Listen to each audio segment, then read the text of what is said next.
hindi dapat makamba ang pamilyang Pilipino sa mga bayarin sa ospital. Kaya naman sa Zero Billing Policy, libre ang inyong paggamot sa lahat ng mga Department of Health hospitals. Mapa-inpatient, outpatient, o emergency services. Isama na rin ang mga mamahaling gamot, lab tests, therapy, at marami pang iba. Libre ang inyong paggamot. Ang pangangalaga sa kalusugan ng mamamayan ay ang ating pangunahing tungkulin dahil ang serbisyong medikal ay karapatan at hindi dagdag pasanin. Radyo Pilipinas. Radyo Publiko. Radyo Pilipinas. Radyo Publiko.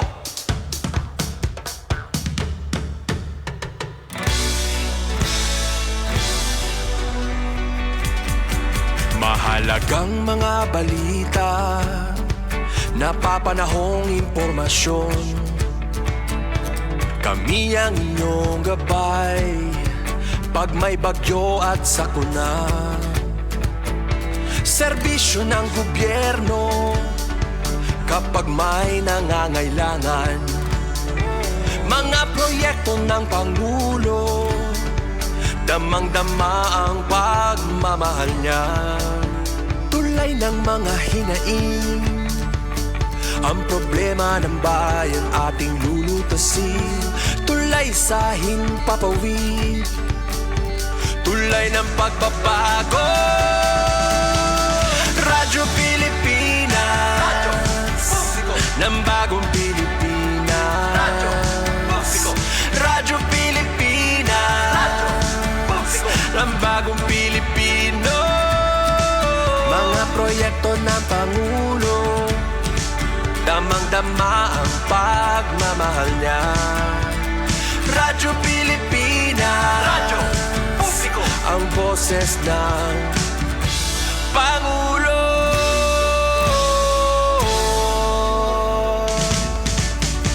Karamay nyo kami, kahit malayo man kami nakakarating. OFW magsasaka, buhay ay iba't iba, san mang lugar ng bansa natin. Tulay ng mga hinaing, ang problema ng bayan ating lulutasin. Tulay sa himpapawid, tulay ng pagbabago. Radyo Pilipinas, Radyo Publiko. ng bagong Pilipinas. Radyo Publiko. Radyo Pilipinas, Radyo Publiko. ng bagong Pilipino. Mga proyekto ng Pangulo, damang-dama ang pagmamahal niya. Radyo Pilipinas, Radyo Publiko. ang boses ng Pangulo. Radyo Publiko. Radyo Pilipinas, Radyo Publiko. Radyo Pilipinas. Dahil sa sunod-sunod na balita ng mga lindol sa bansa, madalas naririnig natin ang mga terminong magnitude at intensity. Pero ano nga bang pagkakaiba ng dalawa? Ang magnitude ay ang sukat ng enerhiya ng lindol. Sinusukat ito gamit ang mga instrumentong seismograph. Samantala, ang intensity naman ay ang sukatan ng epekto ng lindol. Kung gaano kalakas ang naranasang pagyanig at pinsalang dulot nito sa mga tao at istruktura. Magkaibang datos, pero parehong mahalaga. Katuwang ang Radyo Pilipinas, dapat alerto publiko. Garantisadong solusyon at aksyon ang handog sa iyo ng bagong Pilipinas Presidential Action Center. Sundin lang ang mga sumusunod para makakuha ng appointment. Para sa wala pang eGov.ph app account, panoorin ang video para malaman kung paano gumawa ng account. Kung meron ng account sa eGov.ph app, mag-login dito. Saka hanapin ang online registration tab para sa bagong Pilipinas Presidential Action Center. Pindutin ito para makita ang available na government services. Piliin ang serbisyo na iyong kailangan mula sa listahan. I-upload ang requirements ng serbisyong kailangan mo. Pumili ng petsa at oras kung kailan nais pumunta sa Bagong Pilipinas Presidential Action Center. I-submit na ang iyong application at bigyan ng pagkakataon na ma-review ang iyong isinumiting requirements. Hintayin ang QR code para sa kumpirmasyon ng iyong schedule. Makakatanggap ka ng text message para malaman kung naaprubahan ito. Sakaling hindi ito maaprubahan, makakatanggap ka rin ng text message para ipaalam ang kulang na requirements sa kasubukang mag-register ulit. Kung nakatanggap na ng kumpirmasyon, maaari nang pumunta sa Bagong Pilipinas Presidential Action Center sa napiling schedule, dala ang QR code at ang mga isinumiting requirements. Huwag kalimutang dumating sa itinakdang araw at oras ng iyong appointment.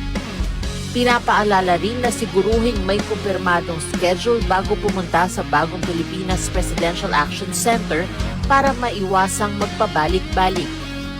Simple at user-friendly ang pagpapa-appointment dito. Kaya wag nang mangamba dahil sa Bagong Pilipinas Presidential Action Center, tulong ay abot kamay na. Eastern Visaya. Good morning, Eastern Visaya. May na kita ka barangay 1 minuto na nakalabay halas sa 8 haaga. Maupay nga morning. Happy Thursday everyone. Welcome haton taramdan. Good morning Eastern Visayas. Panahuybes nga adlaw, Pebrero 12, 2026. Atipen pumida ito na iyo kahampang.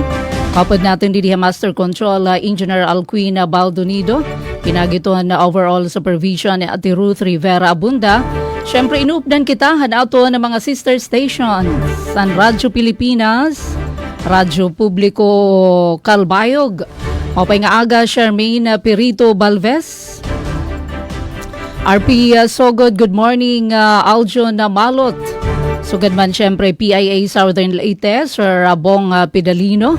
Pinagito na Regional Head Serian Arinto. Good morning gihapon, gadaka na Sir Dindo Alaras.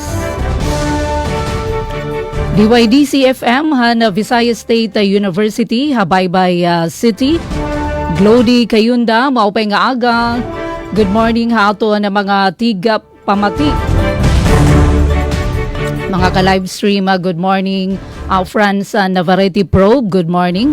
Dinalawat kita mga balita impormasyon. Gintirigog nga puwersan, magkalain-lain nga station na Radyo Pilipinas, PCO, haylarum hiton PCO, ngan syempre aton tikang ha akadim para maghataghin na mga balita. Tikang ha magkalain-lain nga probinsya hanaton rehiyon na 8. Aton gihapon mababatian, mababaruan aton kahimtang na panahon tikang haira dapit parinang adlaw na Huybes nga iba pa nga mga pahibaro. Para diri kita maligbukan samtang adi na kita na ikatarapos ito na simana. Huybes na diri la sinasabot ito na oras. Speaking of panahon na didihamon syudad ito na Borongan, madalumdum la kita yan ang agahan na Huybes. Nagpapabilin ito na shear line nga nakakaapekto upod kita ito na Visayas, the whole Visayas. Pati pangani ito na Southern na Luzon. Salitin nga mga oras ito na Borongan City, we have 25 degrees Celsius nga na may dakita na eksperyensyahan nga mga pagtarihti.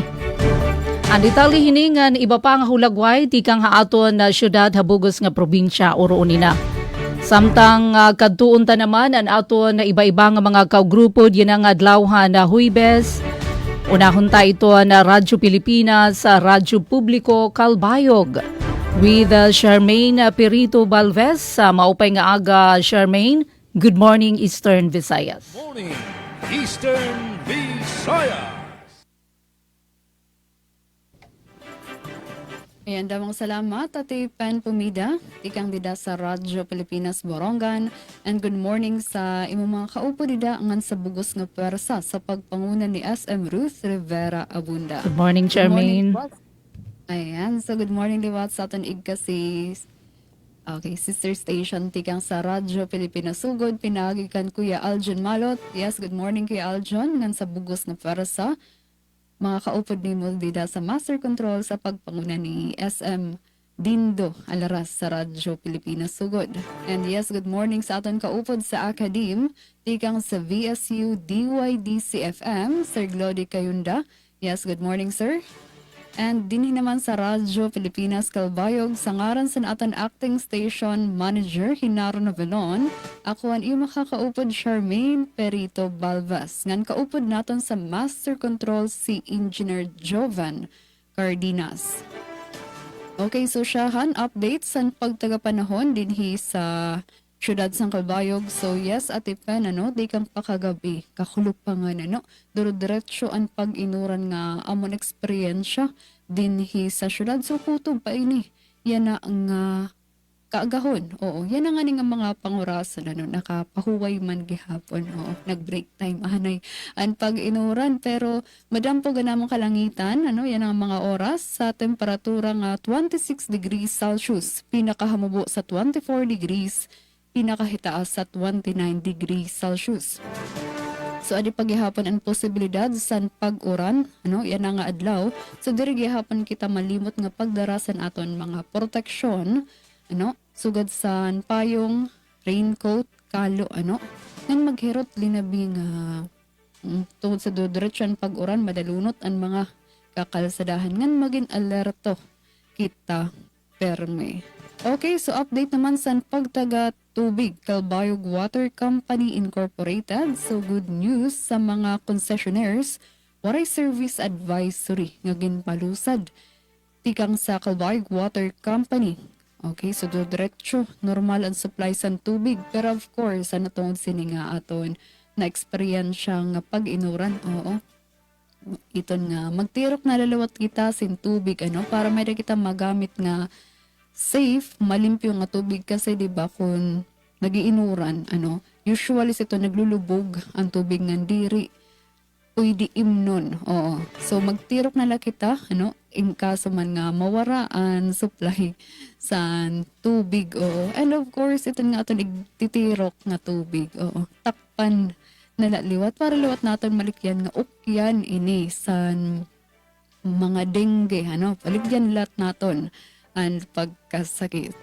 Sa pang update sa pagtaga-kuryente, so warlawat service advisor nga ginpalusad hiunong san pagkaparong san kuryente, duro-diretso ang admon supply dinhi sa Melco 1. Sa pang good news.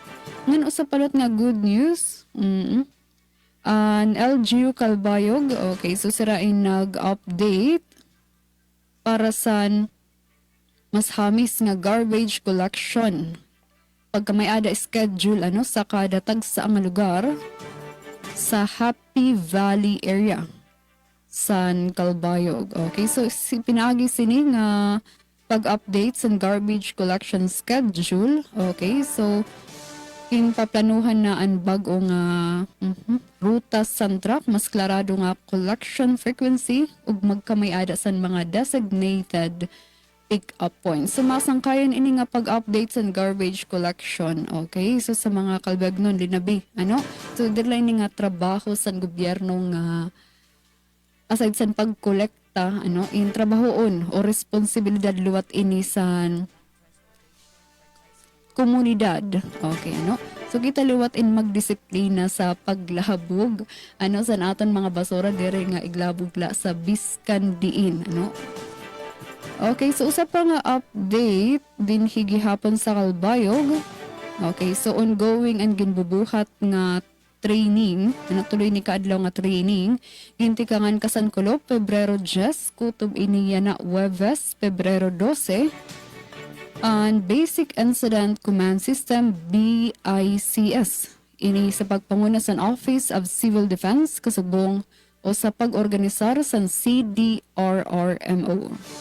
So ini nga BICS mga sangkayan ano, in usang sistema pamaagi kung paano ginpapaupay an operasyon ano in kaso may ada mga sakuna o sugad san bagyo, baha, sunog, pagbayog san tuna nano pa man nga mga emerhensya. Okay, so kaupay sini ang mga mag-attender ano mahibaro sira ano in maging organisado ano gamay ada sin plano ano kung ano ba nila mga task nga bubuhaton in kaso sini nga mga emerhensya no, so waray nakalisang maaram sila kung nanon era mga bubuhaton kasi di ba kung may ada sa kuna diri pwede nga kanya-kanya ang trabahoon ito nga ni nga solo-solo la sira ano mas umaupay gihapon nga nagkakaurusa ini nga aton mga responders.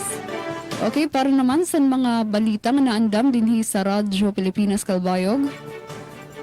Ginpakusog sa LGU Kalbayog ang mga serbisyo panlawas para sa mga burod ug minasusan.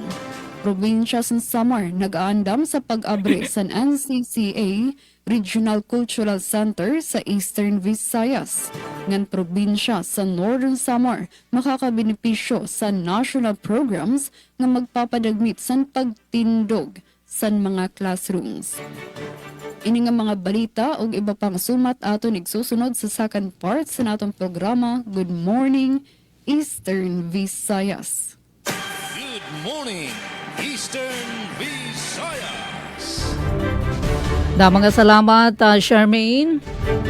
Para parihito na ito na panahon. Ano? Pero yan, medyo nahuraw kami yan na didihang Borongan City. Alright, so waray Sir Bong Pedalino. Kumusta naman natin ang Radyo Pilipinas sa Radyo Publiko Sogod, Southern Leyte. Kumusta Kuya Aljon? Ito ang panahon na Southern Leyte. Ang na iba pa nga mga paunang notisya. Good morning, Eastern Visayas. Yes, Ate Pen, good morning. Maupay nga aga no sa ato nga tibok pwersa diha sa DYES Radyo Pilipinas sa Radyo Publiko Borongan sa Panguna. Yes, good morning Ate Pen and again sa Panguna ni Ate Ruth Rivera Abunda. Likewise, rin pa nato nga sister station ang Radyo Pilipinas sa Radyo Publiko Kalbayog. Ate Charmaine Perito Balvez, maupay nga aga, no? And ingon man sa ato nga mga kaubanan diha sa DYOG sa Panguna sa ato nga acting station manager Sir Gene Nabilon. Ingon man sa ato nga partner station ang DYDC-FM diha sa Visayas State University. Sir Glody, maupay nga aga, maadjong buntag, no? And sa ato usab nga mga kaubanan diha sa DYDC sa Panguna, no, ni Dr. Cristina Gabarillo. Gikan diri sa Radyo Pilipinas sa Radyo Publiko Sogod sa ngalan sa mga station manager Sir Dindo Alaras, kini ang inyong alagad sa kahanginan Alzon Malot. And kauban nato karon sa Master Control Kuya Rito Cabales ng ato nga mga interns gikan sa Southern Leyte State University o gingon man ang ato nga mga work immersion students gikan sa Sugod National High School. Unaw na to Ati Pen, Ati Charmaine, Kuya Glody ang update sa ato nga panahon diri sa probinsya sa Southern Leyte sa kasamtangan. Hingpit ang wala sa hingpit nagpakita siyang kahayag si Haring Adlaw, although adunay paningkamot Ati Pen at Charmaine, Kuya Glody, no, sa iyang pagpakita siyang kahayag apan na gihapon ang baga nga dag-om sa kawanangan ngani ato nga posibleng lauman ang pag-uwan nining adlaw nga Huwebes susama no kagahapong adlaw. So ato nga pahinumdom sa ato nga mga higala no dili malimot sa pagdala sa inyong nga tagsa-tagsa ka mga proteksyon, payong, raincoat para sa ato nga mga motorista and kung mamahimo no magdala usab og extra nga bado or sinina mga higala aron gyud kung ugaling kita mahumod no dayon nga makailis kay inviting kaayo ang kining susama nga panahon sa nagkadaiya nga mga sakit no. Oo ngani personally Ati Pen, Ati Charmaine, Kuya Glody nasakpan gyud kita sa ubo no. So ato nga pahinumdom sa ato nga mga higala no nga mag-careful kita sa kanunay kay lawas ra ba gyud no ang ato nga puhunan mga kahigsunan. And also make sure to follow no kanunay nga magsubaybay sa mga update gikan sa ato nga mga otoridad no sa ato nga pag-asa sa gikaingon pa ni Ate Charmaine no ni Ate Pen. Although sa kasamtangan mga higala wala kita gibantayan nga low pressure area sulod man or gawas sa ato nga Philippine Area of Responsibility apan padayon nga naghatod kining shear line no og mga pag-uwan. And para usab sa ato nga mga kaigsunan no, please do make sure to follow ang inyong nga mga local authorities kay previous nga mga adlaw Ati Pen, Kuya Glody, Ati Charmaine, ubay-ubay nga mga tunghaan diri sa Southern Leyte ang nagkanselar og klase no tungod sa walay hunong nga pag-uwan nga nasinati, kumbaga precautionary measure to ensure ang safety sa ato nga mga estudyante ug ato nga mga magtutudlo no kay even ang ato nga Department of Education adunay memorandum kung ugaling yellow, orange or red rainfall na no adunay category as to the declaration or suspension of classes ang face-to-face classes no. So again, kanunay kita nga magsubaybay sa update gikan sa ato nga mga otoridad. Dili kita sa update sa ato nga linya sa kuryente sa kasamtangan Ati Pen, Ati Charmaine, Kuya Glody, nagpagawas og scheduled power interruption ang ato nga Southern Leyte Electric Cooperative Consoleco para kini karong adlaw.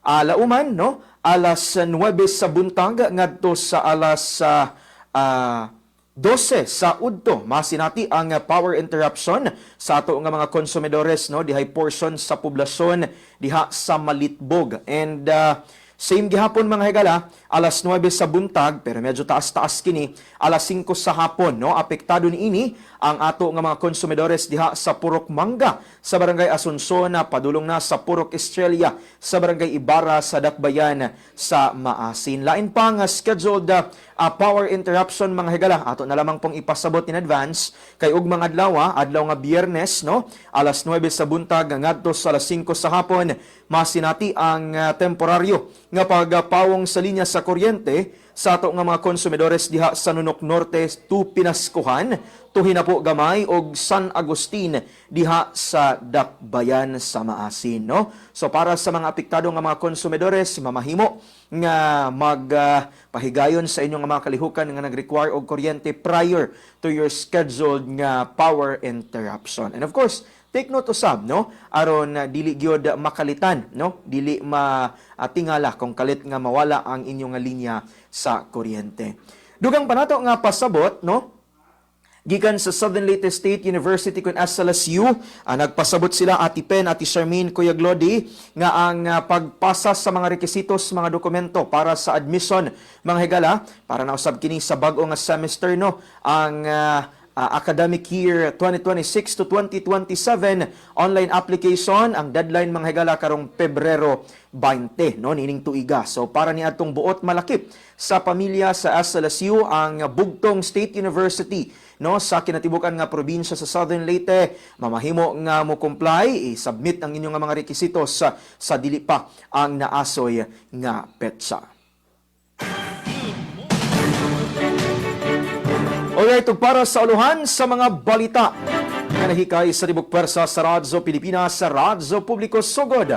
Nining adlaw nga Huwebes sa Pebrero 12 tuig 2026. Lokal nga panggamhanan sa lungsod sa Hinunangan nagpahigayon og Comprehensive Development Plan og Executive Legislative Agenda Realignment Workshop.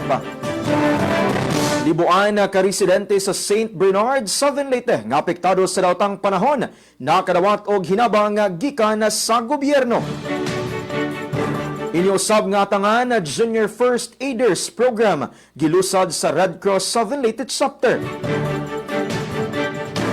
Og sa lain pa nato nga balita, Eastern Visayas State University mibisita sa Southern Leyte State University alang sa benchmarking.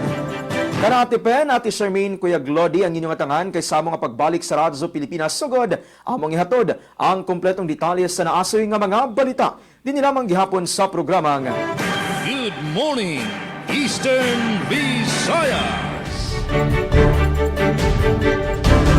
Da mga salamat Aljon Malot ang Radyo Pilipinas sa Radyo Publiko Sugod Southern Leyte. Oras nga 19 minutos na nakalabay halas 8 haaga.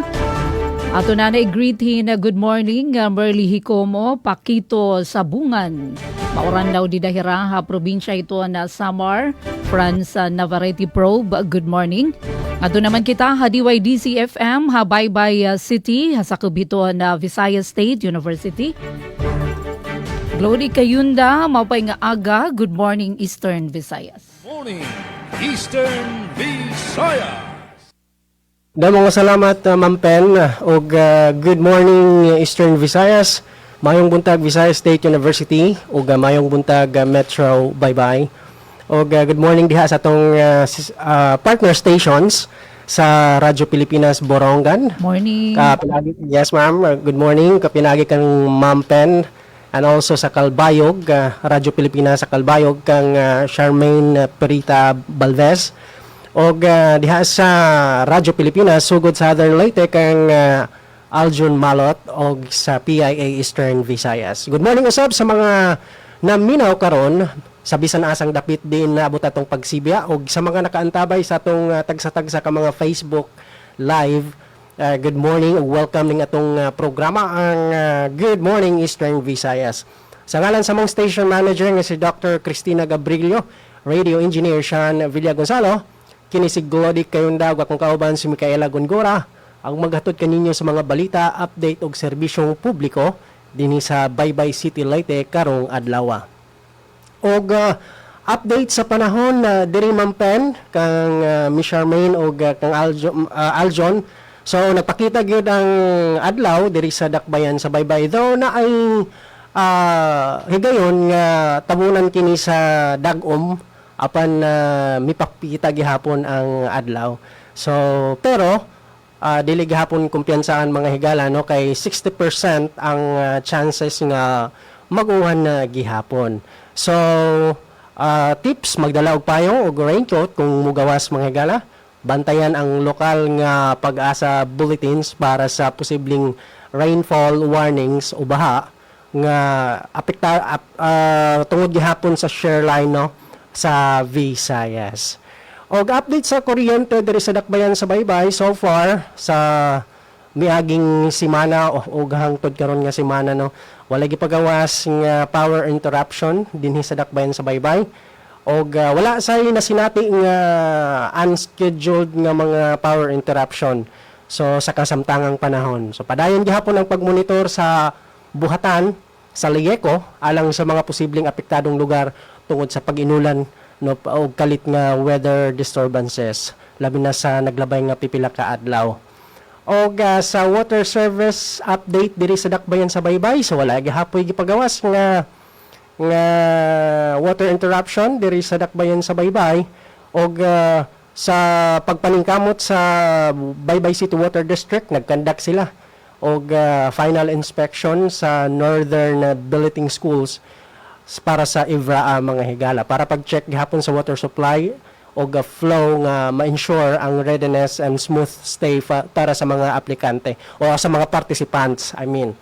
So sa kahapsay og kalinaw ang mga personahe sa Baybay City Police Station ubo sa pagpangulo ni Police Lieutenant Colonel Dexter V. Idilio nagbisita o nibisita sa Alta Vista Elementary School dinhi sa dakbayan sa Baybay og nakig-dialogue sa mga magtutudlo kini nga kalihukan ubo sa EMPO nga nagtinguha sa pagsiguro sa kahapsay sa eskwelahan, pagpugong sa krimen o pag-akses sa seguridad alang sa mga estudyante o school premises.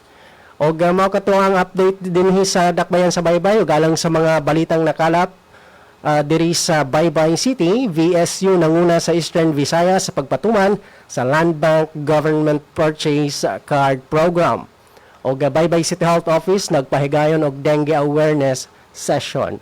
At ang mga detalye ng atong mga balita sa ikaduhang bahin ng atong tulumanon ang Good Morning Eastern Visayas. Back to you, Ma'am Pen. Good morning, Eastern Visayas. Thank you, Glody Kayonda. Samtang adi naman adto na laray uluhan na notisya na hikay ni Sir Bong Pedelino na PIA Southern Leyte.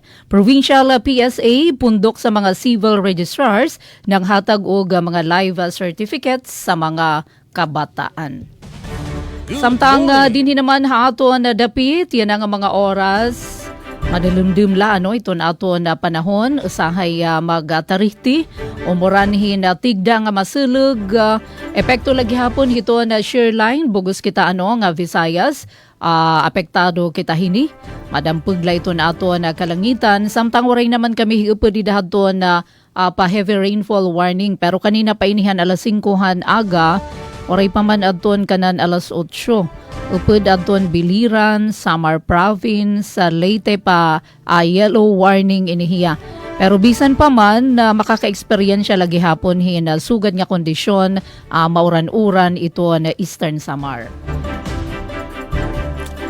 Samtang adton na latest nagpagawa sa kakulup alas 5 nagkulup adton na PDRRMO hina situational report number 3. May pagisumpay inihan epektuhan na paspas susunod nga uran didihamon na probinsya tigampahan na Lunes nga adlaw. Umabot na 130 nga kabarangayan habugos nga probinsya ng Eastern Samar. Adto na apektuhan na shear line kundiin na sobra 19,000 nga pamilya o 62,000 plus individual. Adto na report nga naapektuhan. Kakulupini nga pasitrep adto na PDRRMO. Nga ni kakulup na sabi tagihapon nga may nagihapon pipira pa nga mga kabarangayan mga kairayahan hito na Dolores amo nagin babaha lagihap. Ay iba pa nga lifelines power waray man na skeda power interruption ito ang Isamelco paglalauman ito na tuloy-tuloy nga serbisyo elektrisidad habugos nga probinsya ito na Sinirangan Samar water okay man daman pareho ito na komunikasyon pasiorden generally peaceful kami didi habugos nga probinsya ito na Sinirangan Samar. Ang mga paanunsyo naman atensyon mga taga Borongan may paanunsyo ito na Borongan City Comelec. Magkakamayadahin na special satellite registration. Didila inihiton na duukla naman barangay Tabok. Ira naman na barangay hall. Yan na ining adlaw. Pangandaman na ito na natikaharanina nga barangay ngan SK elections. Salit ito na Comelec Borongan City. Magdudumaray yan na ining adlaw. Posible start na kay alas 8 inihan aga. Nga da inihiton ka alas 2 sila yan nga udto. Singabutay niyo ayaw niyo palampas ini nga higayon magparehistro kamo via satellite special satellite registration didi mismo barangay Tabok didi hiton ira barangay hall. Adton mga kabataan nga maedad 15 or naedad 15 paigbaw ubisan iton mag-15 di dahito November 2 hiton adlaw mismo hiton election pwede na kamo magparehistro kun mga bag-o kamo mga bag-o nga mga botante an magpapatransfer han ira naman rehistro tikang hiton ibang nga bungto or tikang hiton ibang nga barangay suwak na suwak di dahiton special satellite registration. Dirila ini kanan mga taga-barangay Tabok nga tanan ini pwede kay Register Anywhere program kaapi iton barangay Tabok iton RAP kung tawagan. An magpapa-correct o magpapa-update haton ira record, an magpapa-reactivate han record. So bisita kamo nga diha barangay Tabok covered court para naman hining special registration kon special satellite registration. Samtang good news naman ato na mga micro, small and medium enterprises sa nakalabay nga adlaw, 33 diretso aton approve aton ira loan, haylarom ini hadton regional road show han SBC DTI. Samtang good news naman mga Boronganon kay formal na nga ginabrihan adton Animal Bite Treatment Center. Dinhi aton syudad na Borongan para ma-decongest iton ESPH. Madagmit na diretsyo na kita masiserbisyohan adton mga animal bites sa kontra rabies.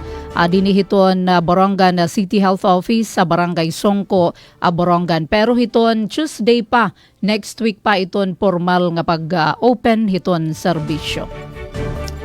Kabarangay oras nga 1 minuto na laog sa 8:30. Adi na ilatag tana adto na mga laray uluhan han Radyo Pilipinas, Radyo Publiko Borongan. DTI-SB Corporation Regional Roadshow ginabuhat ta Borongan City. Same-day loan approval para iniha MSMEs na ginabelable. LTFRB 8 nagpatawhin 30 dias nga suspensyon kontra iniha na nahidabi nga sarakyan han Basay road crash nga nakaawat inihin 4 nga kinabuhi. Samtang board member Yadaw na iliher nga regional chairperson han 4L Eastern Visayas. Ang mga detalye hini, kaupod aton iba pa nga mga detalye han aton na mga kasalagabay.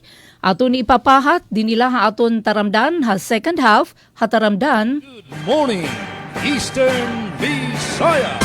Time to celebrate kulturang Pinoy. Tradisyon, musika, sining, literatura at iba pa. Anything and everything fun and Filipino. Ito ang Pinoy Kultura. Nowadays, to see something, all you need are a few keystrokes and you got it. But as we all know, nothing beats seeing sights in person, especially if it's all under one roof, like our own National Museum of Fine Arts. The structure itself has a rich history, but that's for another time. Ang National Museum of Fine Arts ay matatagpuan sa siyudad ng Maynila. Dito makikita ang koleksyon ng mga obra maestra ng ating magagaling at tanyag na mga artist, tulad ng illustrators na sina Liborio Gatmonton at Larry Alcala. Naroroon din ang mga larawan na kuha ng iba't ibang magagaling na Pilipinong photographers. And of course, the treasured works of legendary artists like the Spolarium and the Parisian Life by Juan Luna, La Iglesia contra el Estado ni Felix Hidalgo, The Filipino Struggles Through History ni Botong Francisco, Mga Manok and Farmers, both by Vicente Manansala, and so many more. Get immersed in our beautiful culture of arts by visiting the National Museum of Fine Arts today. Yan ang Ito ang Presidential Broadcast Service Radyo Pilipinas. Radyo Publiko ng Bagong Pilipinas para sa Bagong Pilipino. Naghahatid ng mahahalagang balita at impormasyon na guugnay ng pamahalaan sa sambayanan. Tulay sa himpapawid ng serbisyo publiko. Radyo Pilipinas. Radyo Publiko. Ang boses ng Pangulo. Sa Borongan, 657. Radyo Pilipinas. Radyo Publiko. Good morning, Eastern Visayas. Good morning, Eastern Visayas. 32 minutos na nakalabay halas 8 haaga. Nasulod na kita ha second half ato na taramdan na Good Morning Eastern Visayas. Gintirigom nga pwersahan na PCO, Radyo Pilipinas, Radyo Publiko, Philippine Information Agency nga nato na kabakyang ha Academe, DYDC-FM ha na Visayas State University ha Baybay City. Ganyan na, ato na tikangan, ato na paglatag, ato na mga detalye, ha, na mga impormasyon na balita. Unahon ta ato ang RP Calbayog, masunod ang RP ang PIA Southern Leyte, RP Sogo, DYDC-FM.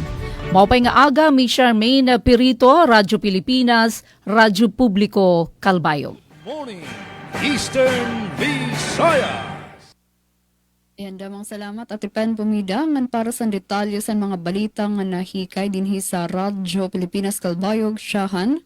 Siyudad sang Calbayog, ginpakusog ang mga serbisyo panlawas para sa mga burod o minasusan. Pamatian tan detalye sa akon report. Radyo Pilipinas. Radyo Pilipinas. Report. Mas ginpahugot sang gobyerno lokal san Calbayog ang serbisyo panlawas para sa mga burod ug ira gindadara pinaagi sang programa Responsive Care to the Unborn.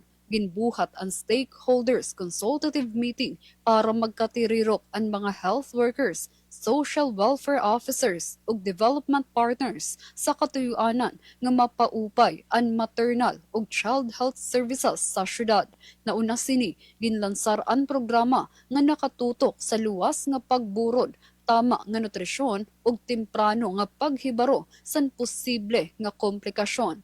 Gintikangan nga liwat san City Health Office ang mas mahugot nga pagmamonitor san prenatal check-ups sa mga barangay health centers para masigurado nga regular nga naeksamina ug natatagan san angayan nga pag-ataman ang mga burod. Lain sa serbisyo medikal, naghahatag liwat ang CSWDO san bulig pinansyal sa mga kwalipikado nga mga benepisyaryo Sekretaryo para makabulig sa gastuson bahin sa pagbuburod. Pinaagi sini nga inisyatibo katuyuanan sa syudad nga mas sigurado an mas luwas nga panganganak ug mas healthy nga pagtikang san kinabuhi para sa kada bata nga kalbayognon. Para sa Bagong Pilipinas, Charmaine Perito Balvas, Radyo Pilipinas, Radyo Publiko, Kalbayog. Good morning, Eastern Visayas. Provincial PSA pundok sa mga civil registrars nang hatag og mga live birth certificate sa mga kabataan. Adin report ni Sir Bong Pedalino hana PIA Southern Leyte. Radyo Pilipinas Report. Pipila ka mga kabataang tinunan sa elementarya sa siyudad sa Masin ug lungsod sa Macrohoning Lalawigan ang nakaanggon og mga certificates of live birth nga gimantala na sa security paper kon SICPA. Kini nahimo human ang probinsyal nga buhatan sa Philippine Statistics Authority o ang Association of Civil Registrars in Southern Leyte, ACRE-SL. Nagpahigayon og proyekto pagpanghatag sa maong mga dokumento isip kabahin sa pagsaulog sa ika-36 ka tuig nga Civil Registration Month karong bulana sa Pebrero 2026. Ikatulo na karon katuig nga kini gihimo. Tagurha ka LGU makapahimo sa maong proyekto diin sa unang tuig tag napulo lang ka bata kada LGU. Sumala pa ni Eutimio Liebado Jr., Provincial Head sa PSA. Apan gidugangan kini sa miaging tuig og sa karong tuiga, tag 20 na kabatang beneficiary ang matag LGU. Si Liebado nagkanayon dihang nahinabi ni Loloy Salazar sa PIA. Karong tuiga, ang mga beneficiaries sa libreng SICPA printed birth certificates mao ang mga kabataan sa Macrohon District Grade School sa lungsod sa Macrohon og duha ka elementaryang eskwelahan sa Dakbayan sa Maasin, ang Maasin Central School og Tomas Opos Pilot School. Lain pa nga tumong sa maong kalihukan, mao ang pagsabwag sa katawhan og kaalam, pamatyag og kahibalo unsa ka mahinungdanon ang civil registration. Ang birth certificate nga naay security paper usa ka dokumento nga lisod mapiki o giila kini sa national o international nga level. Dugang pamahayag ni Eutimio Liebado Jr., Chief Statistical Specialist sa Provincial PSA. Gikan sa PIA Southern Leyte, Bong Pedalino, alang sa Good Morning Eastern Visayas. Na mga salamat, Sir Bong Pedalino. Good morning, Eastern Visayas. Samtang para sa naguna nga balita gikan sa Radyo Pilipinas, Radyo Publiko Sogod, libuan ka mga residente sa lungsod sa St. Bernard, Southern Leyte nga apektado sa daotang panahon, nakadawat og hinabang gikan sa gobyerno. Ang detalye ihatod ni Miss Ria Mikate. Radyo Pilipinas Report.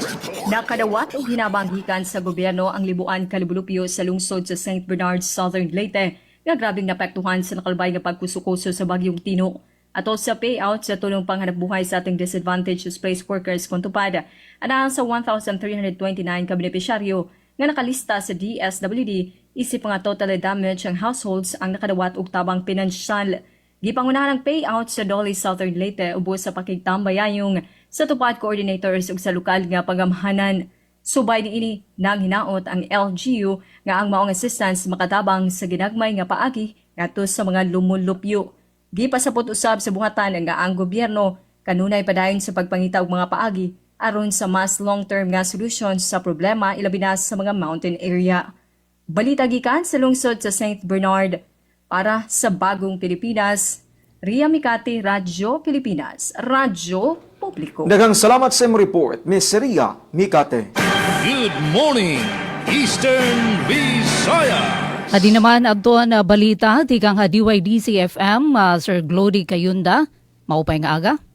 Radyo Pilipinas Report. O galang sa mga balitang nakalap din sa dakbayan sa baybay, VSU nanguna sa Eastern Visayas sa pagpatuman sa Land Bank Government Purchase Card Program. Alang sa mga detalye niya si Micaela Gongora. Sa Visayas State University kung VSU, ang implementasyon sa Government Purchase Card kung GPC program sa Land Bank of the Philippines human mapermahan ang Memorandum of Agreement kung MOA netong Pebrero 5 ng kasamtangang tuig. Ang kasabutan gipermahan ni VSU President Dr. Pros Ivy Yepes o Land Bank Retail Banking Group Head o First Vice President Christine Marie Cuevas. Ang VSU maoy unang universidad sa Eastern Visayas nga mipatuman sa maong programa. Ang GPC usa ka credit card nga gamiton isip alternatibong pamaagi sa pagbayad sa pipila ka gastuhanan sa gobyerno sama sa travel expenses, accommodation, fuel, automotive services o gagmayng palitunon nga adunay ubos nga kantidad. Sumala sa universidad ang inisyatiba na hiuyon sa nasudnong paningkamot sa Bureau of the Treasury o Department of Budget and Management kung DBM aron mapalambo ang financial management sa mga ahensya sa gobyerno. Gitinguha sa GPC program nga mapaligo ng internal control, maminusan ang pagdumala og kwarta, kung cash handling, mapadali ang mga proseso o mahupay ang kabugaton sa tradisyonal nga procurement system. Pinahiuyon sa MOA ang mga card ay abante nga security features sama sa EMV o 3D one-time passwords kung OTP. Kini ipagawas ngadto sa mga opisyal o empleyado sa VSU nga anaa sa opisyal nga katungdanan. Aron masiguro ang integridad sa programa, siguroon sa VSU ug GPC Program Administrator ang hustong implementasyon og internal policies niini. Ipasiug daw usab ni Dr. Yepes ang kahinungdanon sa kolaborasyon ug matud niya ang GPC naghatag og mas streamlined nga mosuporta sa operational continuity nga dili makompromeso ang transparency, audit requirements ug fiscal discipline. Pinaagi sa maong kolaborasyon mas gipaspasan sa VSU ang pagbalhin ini padulong sa modernisasyon, mas transparent nga mga transaksyon ug mas hapsay nga operasyon sa universidad. Gikan sa VSU DYT sa FM, Micaela Gongora. Good morning. Daghang salamat, Micaela Gongora. Good morning, Eastern Visayas. Samtang didinabaan ha Radyo Pilipinas sa Radyo Publiko Borongan, DTI SBC Regional Roadshow, ginbuhat sa Borongan City. Same-day loan approval para ha MSMEs na ginabilable. Ada naton report. Radyo Pilipinas Report. 26 DTI Small Business Corporation Regional Roadshow nga naghatag same-day loan approval para sa mga micro, small and medium enterprises o MSMEs sa probinsyan Eastern Samar. Ang roadshow ginorganisar ang Department of Trade and Industry Eastern Samar nga pinamumunuan ni Provincial Director Pedro Bimbutan, kaupod ang Small Business Corporation nga ginrepresentara ni SB Corp Visayas Group Head Francisco Buenavides. Panuyuan hini nga mapadali nga mapasayon ang pag-akses han mga negosyante, hapundo paran pagpadako ngan pagpadayon han ira mga negosyo. Ang aktibidad ginbuhat ang Melinda's Restaurant and Garden, Barangay Songco, Pebrero 10, bisan pahan makisig nga pag-uuran nga naglakip on-site online registration, loan application, credit evaluation ngan financial assessment. Ang mga loan nga ginaplayan amo intikang 50,000 pesos tubtob 300,000 pesos nga ginaprobahan ha pareho nga adlaw, samtang ang mas dako nga loan amounts ginaagi pa ha mas detalyado nga assessment. Sumalakan SB Corp Eastern Visayas Corporate Executive Officer 3 Antonio Elmer Garado, maabothin 50 nga MSMEs ang tinambo nga nag-applyhan pa utang. Naibaruan nga 33 nga MSMEs ang aprobaran ng IRA loan application hapareho nga adlaw Pebrero 10. Ang interest rate han loan amo in 12% kada tuig o 1% per month nga nakabase ha diminishing balance salit mas abot kaya para hagudti ay nga mga negosyante. Ang pagbayad pwede pinaagihin post-dated checks, GCash o Palawan Express nga may ada subsidized nga transaction fee. Ginpahayag liwat ni Garado nga ang mandatohan Small Business Corporation diri ila pagpautang kundi pagkolektahan mga loan agud masiguro nga magpadayon ang financing program han gobyerno. Ang SB Corp usa nga government financial institution nga naka-attach ha DTI nga nasasakupan han audit han Commission on Audit ngan supervision han Bangko Sentral ng Pilipinas salit kinahanglan maging responsable ang mga borrower ha ira pagbayad. Panuyuan han DTI SB Corp Regional Regional Roadshow nga mapakasig ang MSME sector ha Eastern Samar, pinaagihin mas paspas, mas episyente ngan mas accessible nga financing program nga makakabulig ha pag-asenso han lokal nga ekonomiya. Para ha Bagong Pilipinas, inihi Penelope Pumida, Radyo Pilipinas, Radyo Publiko. Good morning, Eastern Visayas. Probinsya sa Samar nag-aandam sa pag-abre sa NCCA Regional Cultural Center sa Eastern Visayas. Pamatian tan detalye matikang kan Suzette Pretensyo. Radyo Pilipinas, report.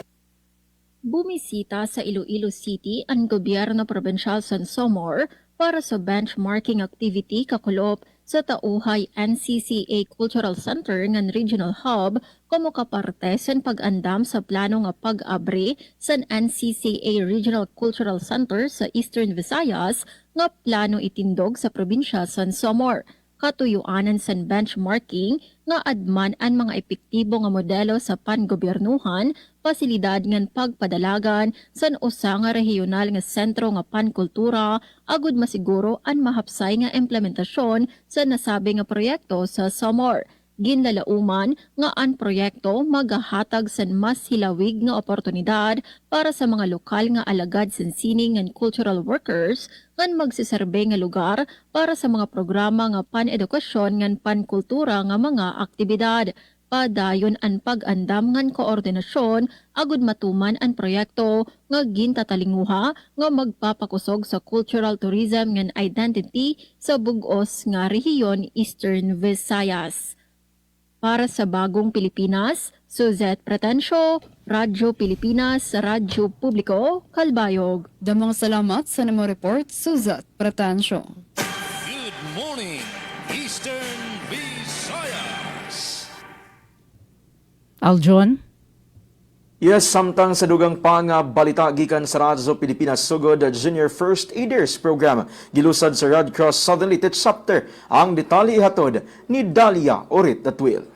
Radyo Pilipinas, report. Aron daghang kabataan makantigo sa pagresponde sa mga emerhensya, usa ka pagbansay ang gipahigayon sa Philippine Red Cross PRC Southern Leyte Chapter, pinaagi sa Red Cross Youth ug Safety Services niadtong Pebrero 9, 2026 sa St. Joseph College sa Dakbayan sa Maasin, probinsya sa Southern Leyte.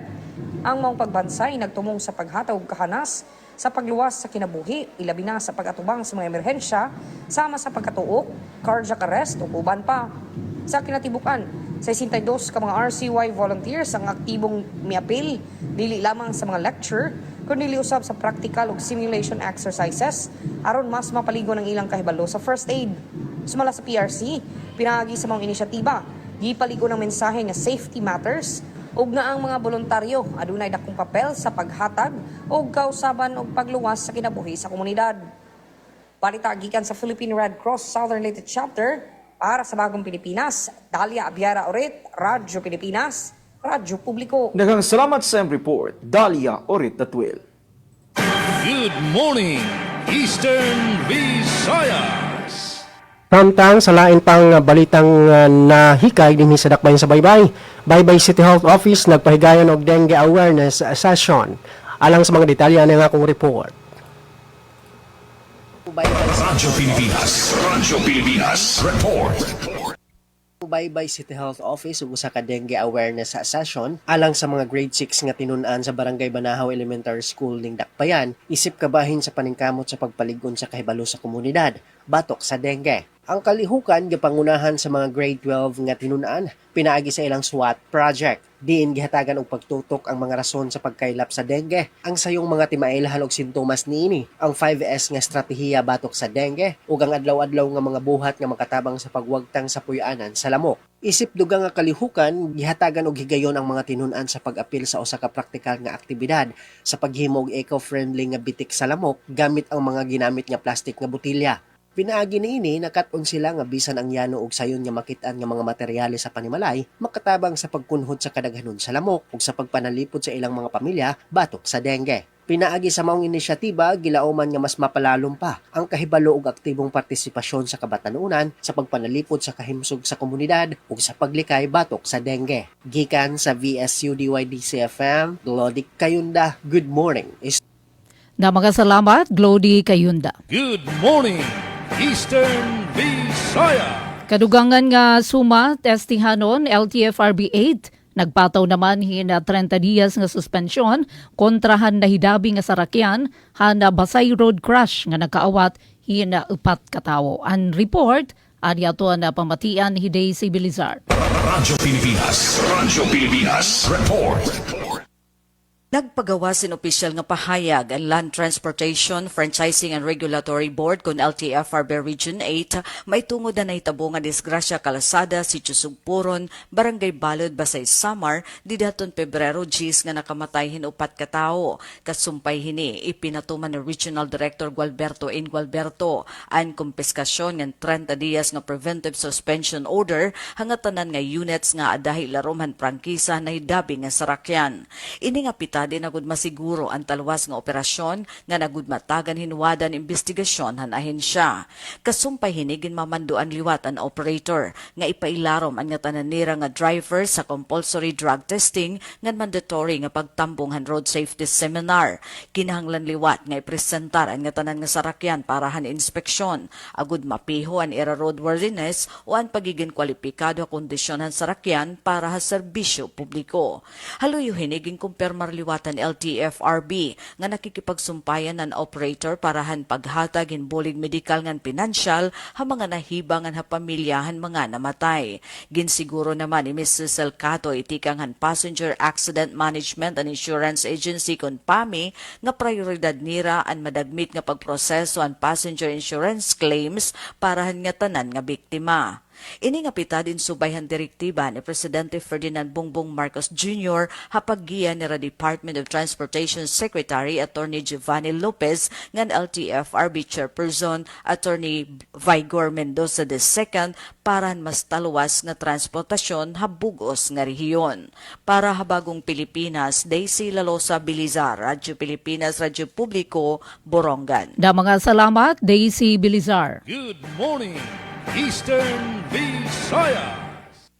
Probinsya sa Northern Samar makakabenepisyo sa national programs nga magpapadagmit sa pagtindog sa mga classrooms. Pamatian tan detalye sa akon report.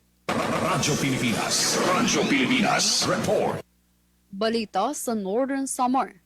Makakabenepisyo ang Northern Samar sa nationwide program san gobyerno nga magpapadagmit san pagtindog san mga bag-o nga classrooms. Nagperma si Governor Harris Ungchuan san Memorandum of Agreement kaupod ang Department of Education para sa pagpatuman san proyekto sa probinsya.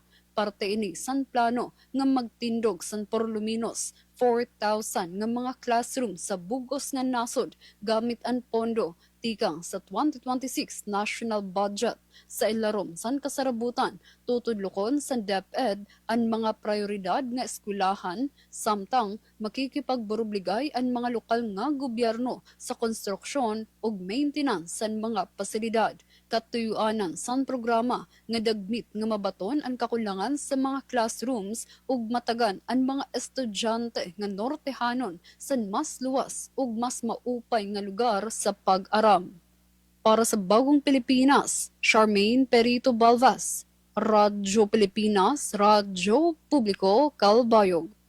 Good morning, Eastern Visayas. Sa dugang pang kalambuan, Eastern Visayas State University kunavso mibisita sa Southern Leyte State University kunas sa Lasio alang sa benchmarking. Para sa kompletong detalye, anong report ni Ruel Bugnos. Radyo Pilipinas, report.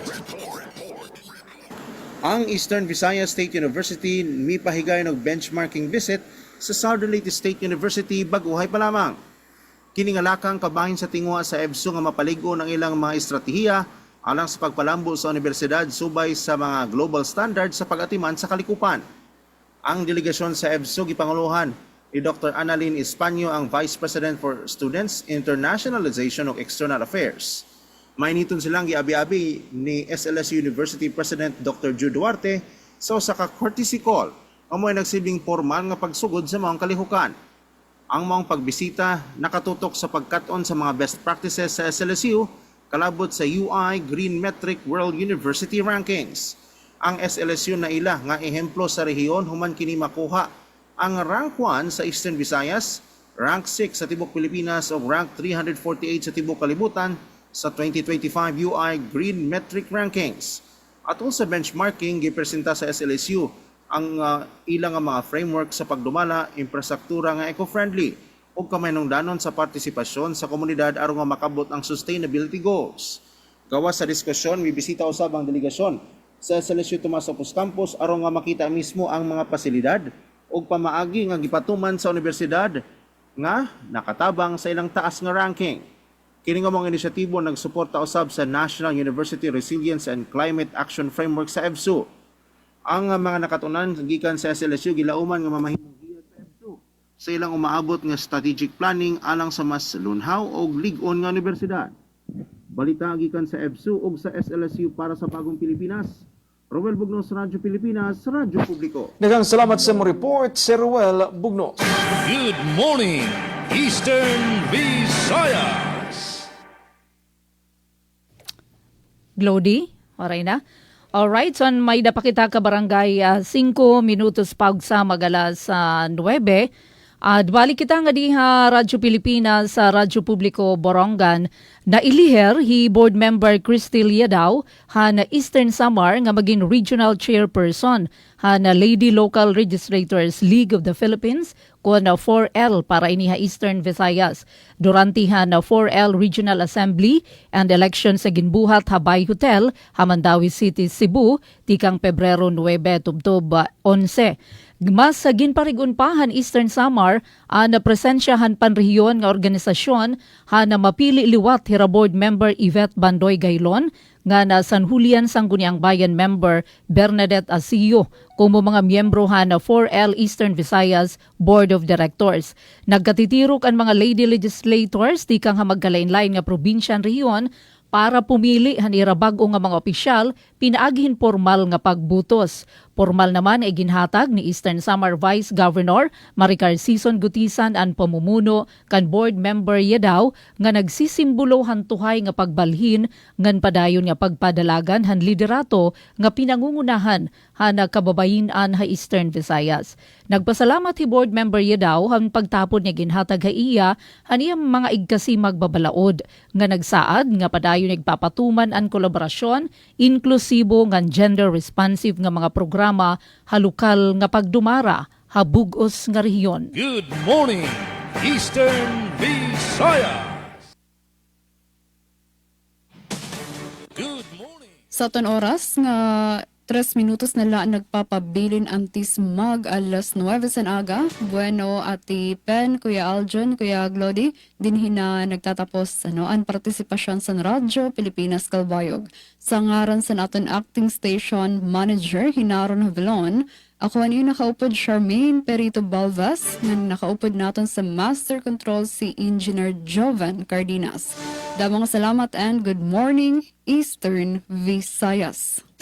Good morning, Eastern Visayas. Yes, Ati Pen, Ati Charmaine, Kuya Glody, mausab kadto ang mga balita nga nahikay sa Tibok Pwersa sa Radyo Pilipinas. Radyo Publiko Sogod para sa karon nga edisyon sa programang Good Morning Eastern Visayas adlaw nga Huwebes, Pebrero 12, tuig 2026. Sa ngalan sa mga station manager, Sir Dindo Alaras, ingon man sa ito nakauban sa Master Control, Kuya Rito Cabales, ug ingon man ang atong mga interns gikan sa Southern Leyte State University ug ang atong mga work immersion students gikan sa Sugod National High School. Mga higala, kini ang inyong alagad sa kahanginan na Aljon Malot. Sa Macau sa pa, good morning, Eastern Visayas. Good morning, Eastern Visayas. Ug mao kadtong atong partisipasyon sa DYDC FM 104.7 ning atong tulumanon ng Good Morning Eastern Visayas ug hangtod sa sunod nga higayon sa parehong oras ug istasyon. Alright, so da mga salamat Glody Kayunda na DYDC FM, RP Calbayog, DYOG Charmaine Perito Balves. PIA Southern Leyte, Sir Bong Pidalino, thank you. RP Sogod, Aljon Malot, damo nga salamat. Ngan syempre thank you nga dan ato na mga ka-live stream, Jeremy Ubalde, Ate Emma Aclau Alvarez, Janet Isplago Dunisa, thank you. Melanie Katubay, Jennifer Golmatico, Pakito Sabungan ngan iba pa. Hangaran ni Ate Ruth Rivera Abunda, Chief Tig Joey Hatran sa meter. Sugad man na nato nagiyan nagkabakyang di Master Control, Engineer Alcuina Baldonido, News Contributor Daisy Belizar, inihi Ate Pen na pumida ngan utro kami nang ngingimbitar para buwas nga adlaw Friday na. Di nila ato na taramdan, Good morning Eastern Visayas. Morning, Eastern Visayas. Ito ang Presidential Broadcast Service. Radyo Pilipinas. Radyo Publiko ng Bagong Pilipinas para sa bagong